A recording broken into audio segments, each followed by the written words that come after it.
Hi, ഞാൻ ഉണ്ണിക്കണ്ണൻ മംഗളുടെ.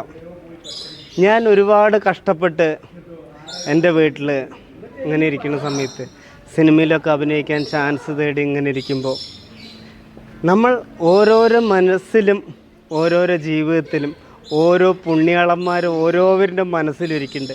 ഇപ്പോൾ നമ്മൾ വീട്ടിലൊക്കെ ഇങ്ങനെ ഇരിക്കുന്ന വർക്ക് കുറഞ്ഞിരിക്കുന്ന സമയത്ത് ആ സമയത്ത് നമ്മുടെ അച്ഛനും അമ്മയും വർക്കില്ലാണ്ടിരിക്കുമ്പോൾ ചിലപ്പോൾ ചീത്ത പറയും. ആ ചീത്ത പറയുന്നത് കേട്ടിട്ട് നമ്മൾ സങ്കടപ്പെടാതെ ഇപ്പോൾ മനസ്സ് തകർന്നു പോയി ഇരിക്കരുത്. അവർ ചീത്ത പറയുന്നത് നമ്മുടെ വിജയ് സാറ് പറയുന്ന പോലെ നിങ്ങൾ പോറ വഴി കറക്റ്റതേ എതിർക്കരുതല്ലേ, അപ്പോൾ നിങ്ങൾ പോറ വഴി കറക്റ്റ്. അതേമാതിരി നമ്മൾ ആരെങ്കിലും വീട്ടിൽ ചീത്ത പറയണമെങ്കിൽ നമ്മളത് ടെൻഷൻ അടിക്കേണ്ട. നമ്മൾ എന്ത് ചെയ്യണമെങ്കിലും നേർ വഴി കൂടെ കുറുക്ക് വഴി കൂടെ പോവാതെ അത് എൻജോയ് ചെയ്ത് ആ ലൈഫിൽ മുന്നോട്ട് പോകുമ്പോൾ ഒരു പുണ്യാളം നമുക്ക് പിന്നെ ഓരോ ഡയറക്ടറിന് മുന്നിൽ ചാൻസ് വെച്ചിട്ടും ഓരോ സിനിമ സെറ്റുകളിലും ചാൻസ് വെച്ച് പോകുമ്പോൾ ഇപ്പോൾ നമ്മളിങ്ങനെ പോകുമ്പോൾ ഡയറക്ടർമാരിങ്ങനെ കാണും. അപ്പോൾ എൻ്റെ രീതിയിൽ ഞാൻ പറയും, ഒരു മാണിക്യക്കല്ലിങ്ങനെ മിന്നും. ആ മാണിക്യക്കല്ല് മിന്നണ പുണ്യാളനാണ്. അത് നമ്മളിങ്ങനെ കഷ്ടപ്പെട്ട് ഇങ്ങനെ ചാൻസ് വെച്ച് പോയി പിന്നെ നമ്മുടെ വേദനയിലും കഷ്ടപ്പാടിലും. ഞാൻ എറണാകുളത്ത് ഒരു ഓഡീഷന് പോയി. അന്ന് ഒരു 10, 30, 40 പുണ്യാളന്മാർ അവിടെ ഉണ്ട്. അവരൊക്കെ അവരവരുടെ കാര്യം കഴിഞ്ഞിങ്ങനെ പോകുമ്പോൾ എല്ലാം കഴിഞ്ഞ് ഒരു 4 പുണ്യാളൻ രൂപത്തിൽ 4 ആൾ വന്നു.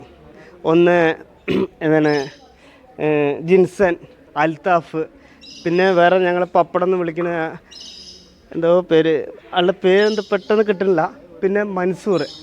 അതിൽ ആ 4ാമത്തെ പുണ്യാളൻ്റെ കൈപ്പിടിച്ച് എൻ്റെ കഷ്ടപ്പാടിലും എൻ്റെ വേദനയിലും പുണ്യാളനായി കൂടെ നിന്നു.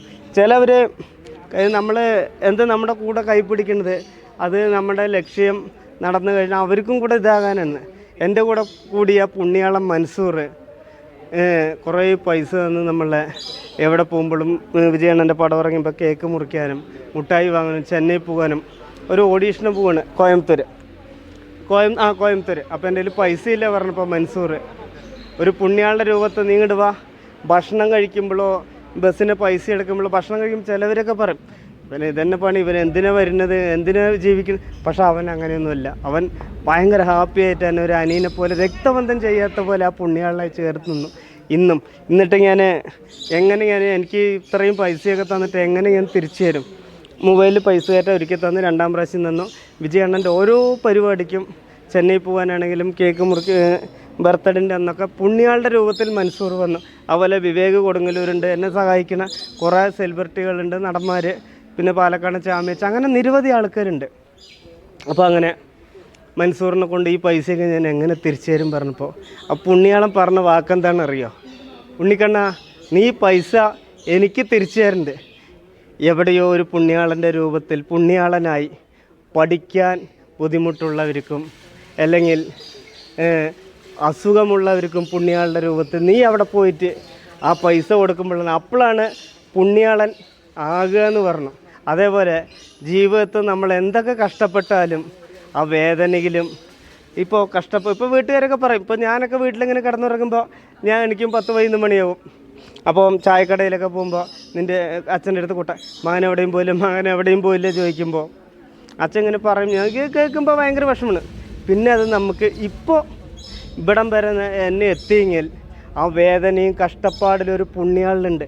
വീട്ടിൻ്റെ അടുത്തൊരു പുണ്യാളുടെ ഒരു പള്ളിയുണ്ട്. ആ പള്ളിയിൽ പോയിട്ട് എന്നും മെഴുകുതിരി കത്തിച്ച് അവിടുത്തെ പുല്ല് വലിച്ച് റോഡൊക്കെ അടിച്ച് വരുമ്പോൾ ആൾക്കാർ പറയും എനിക്ക് പ്രാന്താണല്ലേ, ഇതൊക്കെ നീ വാങ്ങി മെഴുകുതിരിയെ ചോദിക്കുമ്പോൾ ഞാൻ എന്ത് പറയുക അറിയാം? കണ്ണ് കലങ്ങി നെഞ്ച് പിടഞ്ഞിട്ട് ഞാൻ പുണ്യാളനെ വിളിച്ചു. ആ പുണ്യാളനാണ് ആകെ ഞാൻ 4 വരെ പഠിച്ചിട്ടുള്ള ഒരു കോളേജിൽ കയറാനുള്ള ഭാഗ്യം എനിക്ക് കിട്ടി. അതൊരു പുണ്യാളൻ്റെ ശക്തി തന്നെയാണ്. ഞാൻ എന്ത് ചെയ്യുമ്പോഴും എൻ്റെ മൊബൈലിൽ ഒരു 3-6 നോക്കിയിട്ടാണ് ഞാൻ ചെയ്യുക. അത് പുണ്യാളൻ്റെ ഒരു ശക്തി തന്നെയാണ്. അപ്പോൾ നമ്മുടെ ജീവിതത്തിൽ എന്തെങ്കിലും പ്രശ്നങ്ങളുണ്ടെങ്കിൽ ഇപ്പോൾ വിജയ് സാറ് പറയുന്ന പോലെ നിങ്ങൾ പോറ വഴി കറക്റ്റ് എതിർക്കരുതല്ലേ, അപ്പോൾ നിങ്ങൾ പോറ വഴി കറക്റ്റ്. പിന്നെ നിങ്ങളുടെ ജീവിതത്തിൽ പല വിഷമങ്ങളുണ്ടാവും. ഇപ്പോൾ ചിലപ്പോൾ മറ്റുള്ളവർക്ക് പാൻറ്റ് നല്ല ഉണ്ടാവുക, ഷർട്ട് ഉണ്ടാകാം. എൻ്റെ ജീവിതത്തിൽ ഒരു സംഭവം ഉണ്ടായിട്ടുണ്ട്. എനിക്കിടാൻ ഡ്രസ്സില്ലാത്തപ്പോൾ ഇതിപ്പോൾ എൻ്റെ ഒരു ഫ്രണ്ട് വാങ്ങിത്തന്നാണ്.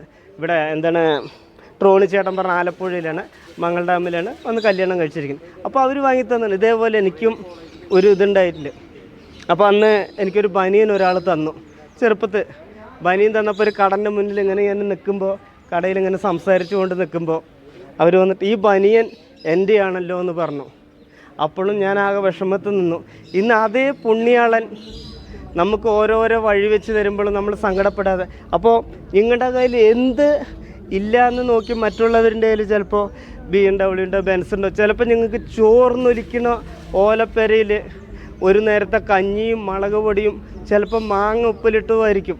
നിങ്ങളാ സമയത്ത് നിങ്ങൾ ആലോചിക്കേണ്ടത് ഒരു പുണ്യാളുണ്ട്, ആ പുണ്യാളൻ എല്ലാവരുടെ മനസ്സിലുണ്ട്, ആ പുണ്യാളനാണ് നമ്മുടെ നെഞ്ചിൽ എന്നും ഇങ്ങനെ ഇരുന്ന്. എൻ്റെ അമ്മാമ്മ ഒരിക്കൽ പറഞ്ഞിട്ടുണ്ട്, അമ്മാമ്മ എനിക്ക് സിനിമയിൽ കിട്ടാൻ പ്രാർത്ഥിക്കുക പറഞ്ഞു. അപ്പോൾ അമ്മാമ്മ എടുത്ത വായിക്ക് പറഞ്ഞു, നീ പഠിപ്പും വിവരമില്ലാത്തവൻ എങ്ങനെ സിനിമയിൽ വരാൻ. ഇന്ന് അമ്മാമ്മ എൻ്റെ കൂടെ ഇല്ല, ഇന്നലെ അമ്മാമ്മ പോയി.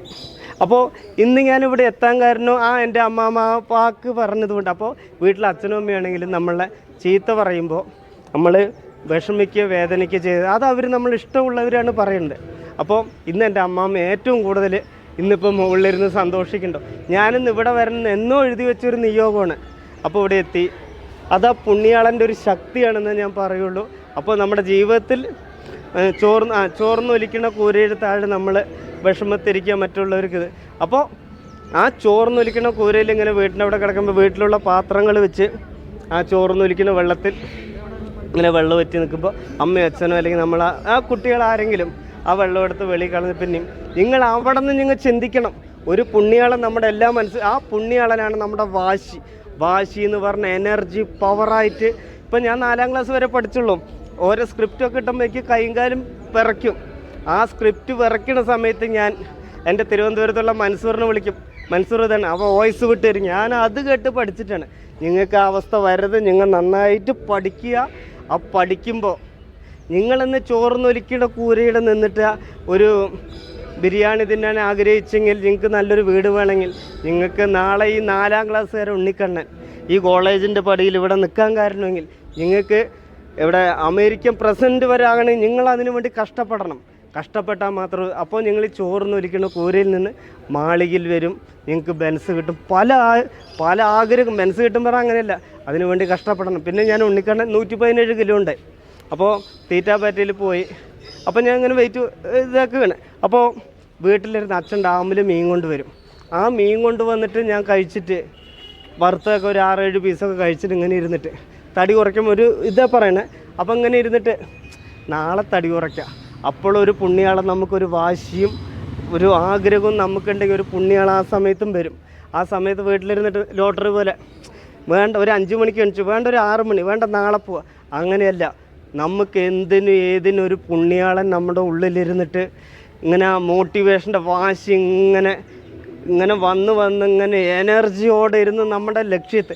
പിന്നെ ഒരു കാര്യം, നമ്മൾ ഈ ലോകത്ത് ജനിക്കുന്ന സമയത്ത് ഒന്നുമില്ലാതെ വരുന്നത്, മരിച്ച് മണ്ണിൽ പോകുന്നതോ അല്ലെങ്കിൽ ദഹിപ്പിച്ച് ഭസ്മമാകുന്ന നേരത്ത് നമ്മുടെ ആത്മാവ് മുകളിൽ പോയിട്ട് ദൈവം പറയും നീ നരകത്ത് പോ. നമ്മുടെ ജീവിതത്തിൽ നമ്മൾ എന്താഗ്രഹിക്കണോ അത് നമ്മുടെ പുണ്യാളം തരും. ആ ഉള്ളിലെ വാശി, ആരെന്ത് പറഞ്ഞാലും എന്ത് ദേഷ്യപ്പെട്ടാലും നമ്മൾ അതൊന്നുമല്ല നമ്മുടെ ചിന്ത. നമ്മളുടെ ഉള്ളിലുള്ള പുണ്യാളനെ ആലോചിച്ച് നമ്മൾ മനസ്സുരുക്കി വിളിക്കുക. ഇന്നല്ലെങ്കിൽ നാളെ നിങ്ങളുടെ ആഗ്രഹത്തിൽ ലക്ഷ്യമെത്തും. അങ്ങനെ ഈ ഇടയ്ക്ക് എന്നെ കൊണ്ട് ഒരാൾ പറഞ്ഞു, രക്ഷപ്പെടണില്ല പറഞ്ഞ് ഇവിടെ ഇരുന്ന് കഴിഞ്ഞിട്ട് ഞാൻ രക്ഷപ്പെടണില്ല പറഞ്ഞിട്ട് കാര്യമില്ല. അതിനു വേണ്ടി അധ്വാനിക്കണം, കഷ്ടപ്പെടണം. അത് ഏത് മേഖലയായിക്കോട്ടെ, അതിനു വേണ്ടി പൈസ നോക്കരുത്. നമ്മളൊരു വെറൈറ്റി പോലെ കുതിക്കുന്ന പായുന്ന കുതിരയെ പോലെ എനർജി പവറായിട്ട് അതിനു വേണ്ടി കഷ്ടപ്പെട്ടാൽ അപ്പോഴും നമുക്കൊരു പുണ്യാളം. നിങ്ങളിൽ ഓരോരുത്തരിലും ഓരോ പുണ്യാളന്മാരുണ്ട്. ആ പുണ്യാളന്മാർ ആ പുണ്യാളനാണ് വാശി. അത് നിങ്ങൾ കഷ്ടപ്പെട്ട് ആ പുണ്യാളന വാശിയിൽ ഈ 4ാം ക്ലാസ്സുകാരനെ ഈ കോളേജ് വരെ വന്നെങ്കിൽ നിങ്ങൾക്ക് എവിടെയൊക്കെ എത്താം. എന്താഗ്രഹം ഉണ്ടെങ്കിലും. ഇനിയിപ്പോൾ അടുത്തത് ഞാൻ അടുത്ത ജിമ്മിലൊരു പരസ്യം ചെയ്യണം, തീറ്റാപ്പാറ്റ. എനിക്ക് അടുത്തത് മറ്റേ ഒരു ഇതാണ്, ഐഫോണാണ്. ഈ ഉണ്ണിക്കാണ ഈ 4ാം ക്ലാസ്സുകാരൻ നിങ്ങൾ തന്ന സപ്പോർട്ടിലാണ് ഇവിടം വരെ എത്തിയിരിക്കുന്നത്. നിങ്ങളും എൻ്റെ ദൈവവും വിജയണ്ണനും പിന്നെ എൻ്റെ പുണ്യാളനും പിന്നെ മൻസൂറും. അപ്പോൾ ഈ എന്നെപ്പോലെ ഒരാൾക്ക് ഐഫോണൊന്നും ജമ്മത്ത് കണി കാണാൻ കിട്ടില്ല. ഇപ്പം ഞാൻ 3 ആഴ്ച കൊണ്ട് 10 കിലോ കുറച്ചു. അതാ പുണ്യാളൻ്റെ ശക്തിയാണ്. കുറേ നാളായി ഞാനൊരു ഐഫോണിന് വേണ്ടിയിട്ട് ആഗ്രഹിച്ചു കൊണ്ടിരിക്കുക. അതെനിക്ക് വാങ്ങാൻ കഴിവില്ല എന്നല്ല, എന്നെപ്പോലെ ഇത്രയും വലിയൊരു ഐഫോൺ വാങ്ങാൻ പറ്റില്ല. അതാ പുണ്യാളൻ്റെ ശക്തിയാണ്. പുണ്യാളൻ നമുക്ക് അവിടെ പോയപ്പോൾ തീറ്റാപ്പാറ്റിൽ നിന്ന് എൻ്റെ വെയിറ്റ് ഇപ്പോൾ 10 കിലോ മേലെ കുറഞ്ഞു. ഇനി ഞാൻ ഇതിന് വേണ്ടിയിട്ട് എനർജിയിൽ ഞാൻ എടുക്കും. നിങ്ങൾക്ക് എന്തെങ്കിലും ജീവിതത്തിൽ പ്രശ്നമുണ്ടെങ്കിൽ ഉണ്ണിക്കണ്ണൻ 4ാം ക്ലാസ്സുകാരനെ ആലോചിച്ച്, സങ്കടത്തിന് പുണ്യാളനെ ആലോചിച്ച് നിങ്ങൾ അതിനു വേണ്ടി പോരാട്. പായുന്ന കുതിരയെ പോലെ എന്നും എനർജി ആയിരിക്കുക പുണ്യാളൻ. ഉണ്ണിക്കണ്ണൻ മകളുടെ ഉമ്മ കപ്പലണ്ടി കഴിക്കുക. ഒരു 3 എണ്ണം കഴിച്ചു പറഞ്ഞു. അപ്പോൾ ചേച്ചി ബിസ്ക്കറ്റ് പറ്റില്ല പറഞ്ഞു. ഒരു ബിസ്ക്കറ്റ് പറഞ്ഞു. അങ്ങനെ ഞാൻ ഇങ്ങനെ പോണു. അവിടെ ഇങ്ങനെ പുണ്യാളുടെ രൂപത്തിൽ ഒരാളിങ്ങനെ ഇരുന്ന് നല്ല പരിപ്പ് വട, പിന്നെ മുട്ട ബജി, പിന്നെ നല്ല ബോണ്ടയൊക്കെ ഇങ്ങനെ വറുത്ത് ഇങ്ങനെ ഒരു പാത്രത്തിൽ ചൂടോടെ ആവി വറക്കണ ചൂടോടെ ഇങ്ങനെ കണ്ടപ്പോൾ ഞാൻ അങ്ങനെ എൻ്റെ മൊബൈലെടുത്തു. ഹായ്, ഞാൻ ഉണ്ണിക്കണ്ണൻ മംഗലണ്ടാം. ഇതൊന്നും എനിക്ക് കഴിക്കാൻ പറ്റില്ലല്ലോ. ഇത് നിങ്ങളും കഴിക്കുമ്പോൾ നോക്കി കഴിക്കുക. ഒരുപാട് കഴിക്കേണ്ട എണ്ണപ്പലകാരമെന്ന് പറഞ്ഞു. 5 മിനിറ്റ് കഴിഞ്ഞ് ആ വീഡിയോ പോസ്റ്റ് ചെയ്തിട്ട് ഞാൻ എന്തോ കാര്യത്തിന് ചേച്ചിനെ വിളിക്കുമ്പോൾ, ഉണ്ണിക്കണ്ണൻ നിൻ്റെ വീഡിയോ കണ്ടുകൊണ്ടിരിക്കുകയാണ്, അപ്പോൾ നീ ആ പരിപ്പൂടെ കഴിച്ചില്ലേ? ഞാൻ പറഞ്ഞ ചേച്ചിനെ കൊണ്ട് ഉണ്ണിക്കണ്ണൻ ഒരു വാക്കുള്ളൂ. ഉണ്ണിക്കണ്ണൻ്റെ ഉള്ളിൽ ആ പുണ്യാളനുണ്ട്. ആ പുണ്യാളൻ്റെ വാശിയാണ്. അപ്പോൾ ഞാൻ പറഞ്ഞു ഞാനത് കഴിച്ചില്ലെന്ന്.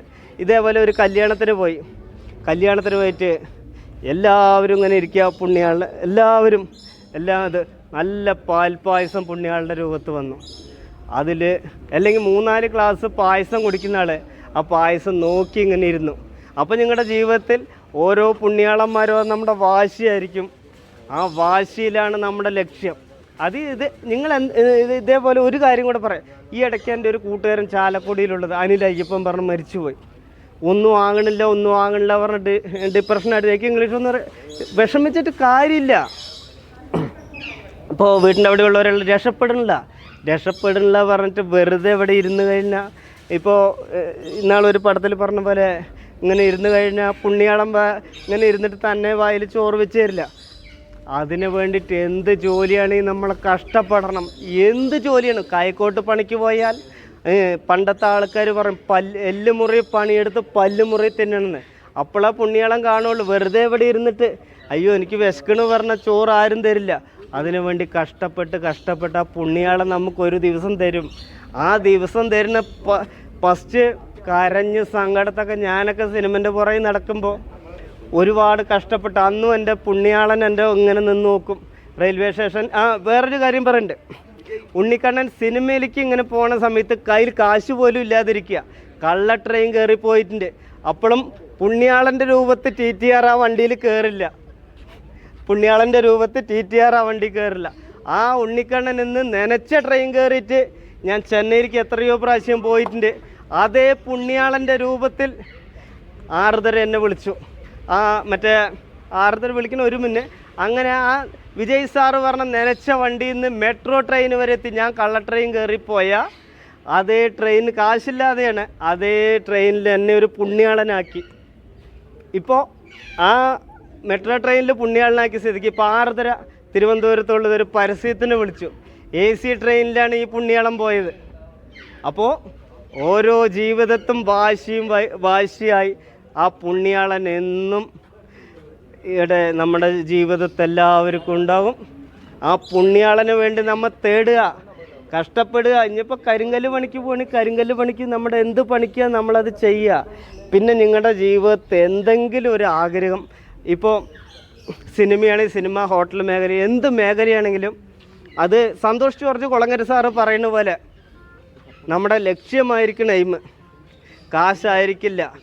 അപ്പോൾ നമ്മൾ അതിനു വേണ്ടി വർക്കൗട്ട് ചെയ്യും. അത് നമുക്കിഷ്ടമുള്ള ജോലി എത്ര ചെയ്താലും നമുക്കത് ത്രില്ലടിച്ചിട്ടായിരിക്കും. ആ ത്രില്ല് പോലെ നമ്മൾ എന്ത് വർക്കും ആത്മാർത്ഥമായി പണിയെടുത്താൽ ഇന്നല്ലെങ്കിൽ നാളെ അത് നിങ്ങൾ ഉണ്ണിക്കണ്ണനെ ആലോചിച്ചാൽ മതി. ഒന്നുമല്ലാത്ത മംഗലം ഡാമിൽ കൂലിപ്പണിക്ക് പോയി എവിടേക്കോ റോഡ് സൈഡിൽ നിന്ന് ഇന്ന് ലോകത്തുള്ള എല്ലാവരും എന്നെ കാണുമ്പോൾ പുണ്യാളനെ പോലെ ഞാൻ പുണ്യാളനെ അല്ല ഉണ്ണിക്കണ്ണാന്ന് പറഞ്ഞ് വിളിക്കുമ്പോൾ ഓരോ അനിയന്മാരും ഇന്നാൾ എൻ്റെ വീട്ടിൻ്റെ അവിടുത്തെ ഒരു അനിയൻ വിളിച്ചു. എൻ്റെ അച്ചാച്ചൻ ഉണ്ണിക്കണ്ണൻ ചേട്ടൻ്റെ വീഡിയോ കാണുന്നു പറഞ്ഞു. അച്ചാച്ചനെ വിളിച്ചപ്പോൾ ഉണ്ണിക്കണ്ണൻ ഞാൻ എല്ലാ വീഡിയോയും കാണുന്നു പറഞ്ഞു.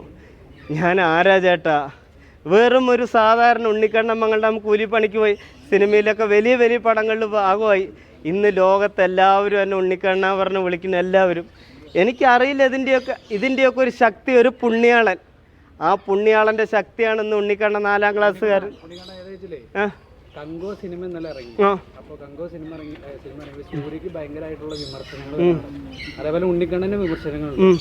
അപ്പോൾ ഇതിനോടൊക്കെ പ്രതികരിക്കണമെന്ന് തോന്നിയിട്ടുണ്ടോ? ഈ സിനിമയ്ക്ക് ഇറങ്ങുമ്പോൾ അല്ലെങ്കിൽ ഉണ്ണിക്കണ്ണനോടുള്ള വിമർശനങ്ങൾ എല്ലാവരോടും രൂക്ഷമായിട്ട് വിമർശിക്കണമെന്ന് തോന്നിയിട്ടുണ്ടോ? പ്രത്യേകിച്ച് നമ്മൾ ഈ സെലിബ്രിറ്റി ആയിരിക്കുന്ന ഈ സാഹചര്യത്തിൽ എങ്ങനെയാണ് ഈ വിമർശനങ്ങൾ നോക്കുക? അങ്ങനെയാ, അതായത് സൂര്യക്ക് അത്തരം സെലിബ്രിറ്റി ആയിരിക്കുന്ന ആളുകൾ വിമർശനത്തിനെ എങ്ങനെ നേരിടുന്നു? ഇപ്പം ഞാൻ പറയട്ടെ, 5 പേരിലുണ്ടെങ്കിൽ 5 പേരിൽ ഒപ്പമായിരിക്കില്ലല്ലോ. ഇപ്പോൾ ഒരു വീട്ടിൽ 5 ആൾക്ക് 5 ഇതായിരിക്കും പറയണ. വിജയണ്ണം പറയണ പോലെ ഉസ്പേത്തനവർക്ക് ടൊമ്മണ്ണും കടുപ്പേത്തനവർ കമ്മണിരുന്ന വാഴക്ക് ജമ്മെന്ന് പോവുക. അപ്പോൾ എന്ത് കാര്യം വന്നാലും നമ്മൾ ആരെങ്കിലും ഇപ്പോൾ അവിടെ തല്ലാൻ വന്നാലും മഹാത്മാഗാന്ധി ഇതുപോലെ ഈ ഒരു ചേട് കാണിച്ചു കൊടുത്തിട്ട് ഇപ്പുറത്തും കാണിച്ച് സൈലൻ്റ് ആയിരിക്കുക. ഇന്നല്ലെങ്കിൽ നാളെ നമുക്ക് ഇത് വരും. ആരെങ്കിലും പറയണം. ഇപ്പോൾ ആരെങ്കിലും ഒരാൾ പറയുമ്പോൾ നമ്മളും പറഞ്ഞു പോയി ദൈവം പറയും നിങ്ങൾ രണ്ടാളും ഒരേപോലെയാണ്. അങ്ങനെ ആയിരിക്കാൻ പാടില്ല. ഇപ്പോൾ ലാലേട്ടനൊക്കെ വേറെ ആരെങ്കിലും ഇപ്പോൾ ഈ നിൽക്കുന്നത് ഒട്ടകപ്പക്ഷിയല്ല പരുന്താണ് പറഞ്ഞാൽ നമ്മൾ ഒരാൾ പറയണത് നമ്മളെ കൊണ്ട്. അപ്പോൾ നമുക്കത് അറിയുകയാണെങ്കിൽ അത് അവർ പറഞ്ഞ പോലെ പരുന്താണ്, അത് ശരിയാണ് പറഞ്ഞിട്ട് മിണ്ടാതെ പോകണം. അതല്ല ഇത് ഒട്ടകപ്പക്ഷിയാണ്. ചിലപ്പോൾ ആളിത്തിരി വെള്ളം ഒടിച്ചിട്ടുണ്ടാവും. അപ്പോൾ നമ്മൾ ഇതാണ് പറഞ്ഞ് തർക്കിച്ചാൽ അവിടെ വഴക്കുണ്ടാവുള്ളൂ.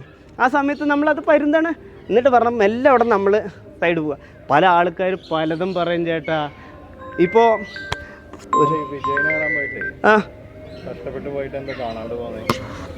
കഷ്ടപ്പെട്ട് പോയിട്ട് കാണാണ്ട് പോയതല്ല, അന്ന് അവിടെ അത്രയും തിരക്കും ക്രൗഡിൽ ഈ തടിയൊക്കെ ആയിട്ട് വീഴും. പിന്നെ ഭയങ്കര വെയിലും ജലദോഷമൊക്കെ ആയതുകൊണ്ട് അത്രയും പരിശ്രമിച്ചു. ഉണ്ണിക്കണ്ണൻ തോറ്റിട്ടില്ല. ഇനി ഉണ്ണിക്കണ്ണൻ പായുന്ന കുതിരയെപ്പോലെ എനർജിയോടെ എപ്പോഴും നിൽക്കുകയാണ്. ഇപ്പോൾ ചെയ്ത പുഞ്ചരിമറ്റ തെട്ടിക്കോരൻ്റെ കുറച്ച് ദിവസം കൂടി ഉണ്ട്, മഴവില്ലിക്കും കൂടി ഉണ്ട്. അതും കൂടെ കഴിഞ്ഞാൽ ഞാൻ ഒന്നും കൂടെ ചെന്നൈയിൽ വിജയ് സാറിൻ്റെ അവിടേക്ക് ഷൂട്ടിങ് നടക്കണം, അവിടെ പോകും. ഇപ്പോൾ എൻ്റെ ഒരു കൂട്ടുകാരൻ ഇന്നലെ മിനിഞ്ഞാന്ന് വിളിച്ചിട്ടുണ്ടായി. അപ്പോൾ ഈ പടത്തിൻ്റെ ഷൂട്ട് എവിടെയെന്ന് പറഞ്ഞു. അപ്പോൾ അങ്ങനെ ഇനിയും പോകും. ആ സംഭവം ഞാൻ നിങ്ങൾക്ക് പറഞ്ഞുതരാം. അത് അങ്ങനെ കുറേ സംഭവങ്ങൾ നടക്കണ്ട ചേട്ടാ. അവിടെ പോയിട്ട് ഒരു ഓഡീഷന് പോയി സംഭവം ചെയ്യുക പറഞ്ഞു. ഞാൻ ഓഡീഷന് പോയിട്ട് ഒരു പേടിക്കുന്ന സംഭവം, ഒരു ഗുണ്ടയായിട്ട് ഇപ്പോൾ ഒരു വയ്യാത്തൊരു കുട്ടിയായിട്ട് ചെയ്ത് ഇവരെന്ത് ചെയ്തറിയോ? ഞാനത് പ്രത്യേകിച്ച് പറഞ്ഞു. വിജയണ്ണൻ്റെ ഫോട്ടോ കയ്യിലുണ്ട്, ഇത് കളിയാക്കുകയല്ല, ഇത് ഞാൻ ഓഡീഷന് പോയി ചെയ്യണമെന്ന് പറഞ്ഞു. ഇവർ കട്ട് ചെയ്തിട്ട് ഇവരെടുത്തിട്ടാണ് റീച്ച് കിട്ടാൻ വേണ്ടിയിട്ട്. എല്ലാവരും വിചാരിക്കണം ഞാൻ എന്താ ചെയ്ത് കോമാളി തരാം. ഞാൻ പറഞ്ഞു വിജയണ്ണൻ്റെ ഫോട്ടോ കയ്യിലുണ്ട്, ഇത് കളിയാക്കുക കോമഡിയല്ല, ഇത് ഓഡീഷന് വേണ്ടി ചെയ്തതാണ്. അതൊരു ഇപ്പോൾ ഇത്തിരി തലയ്ക്ക് സുഖമില്ലാത്ത അങ്ങനെ ഒരു പേടിക്കുന്ന ഒരു സാധനം ഇത് ചെയ്തതാണ്. അത് കട്ട് ചെയ്തിട്ടാണ് ആ പറഞ്ഞൊക്കെ മാറ്റിയിട്ട് അതാണ് ഉണ്ടായത്. അത് അവരെന്നെ ചെയ്തതാണ്. ഇതിൽ അഭിനയിച്ച് കാണിച്ചു, ഓഡീഷന് പോയിട്ട് ചെയ്തതാണ്. അതൊന്ന് കാണിക്കൂ പറഞ്ഞപ്പോൾ അങ്ങനെ ആയി. കമൻ്റൊക്കെ വായിച്ചു, അത് കേട്ടു. അതേ സമയത്ത് എന്താ ഇപ്പോൾ എല്ലാവർക്കും സത്യാവസ്ഥ അറിയില്ല. ഇപ്പോൾ ആദ്യം ഉണ്ണിക്കണ്ണൻ എന്താണ് പറഞ്ഞാൽ ഒന്നും അറിയില്ല എന്നെ കുറിച്ചിട്ട്. എന്നെ അറിയുന്നവർക്ക് അറിയാം അതൊരു പുണ്യാളനാണ്. ആ പുണ്യാളൻ നമുക്ക് അറിയിക്കും. എന്നെ ആദ്യം എല്ലാവരും എൻ്റെ വീട്ടുകാരനും തെറി പറഞ്ഞിട്ട്. അപ്പോൾ ഒരു സെലിബ്രിറ്റി പറഞ്ഞു, ആരോ പേര് ഓർക്കണില്ല. ഇപ്പോൾ ഒരു വീട്ടിൽ 5 പേരുണ്ടാവും. 5 പേരിലൊരു മോനെ എഴുതിയിട്ടുണ്ടോ അല്ലെങ്കിൽ അച്ഛനെ എഴുതിയിട്ടുണ്ടോ. അപ്പോൾ ആ വീട്ടിൽ ബാക്കി 3-4 പേര് നോക്കുമ്പോൾ എൻ്റെ മോനെ എഴുതി. ഞാനിപ്പോൾ ഏതൊന്നും കളയാറില്ല. ഇപ്പോൾ എല്ലാവരും നമ്മുടെ വീഡിയോ കണ്ട് സപ്പോർട്ട് ചെയ്യുന്നുണ്ട്. ഉണ്ണിക്കണ്ണൻ വൈറലാകാൻ വേണ്ടി ചെയ്തതല്ല. ഇപ്പോൾ ഞാനിപ്പോൾ വിനീതേട്ടൻ്റെ പടം ചെയ്തു, മേഘമൂസ ജിബു ജേക്കബ് സാറിൻ്റെ. അപ്പോൾ ടിൻചേട്ടനെ വിളിച്ചു. ഇപ്പോൾ ഈ ഇടയ്ക്ക് പാഷാൻ ഷാജി ചേട്ടനെ, പിന്നെ രമേശ് ചേട്ടനെ വിളിച്ചു.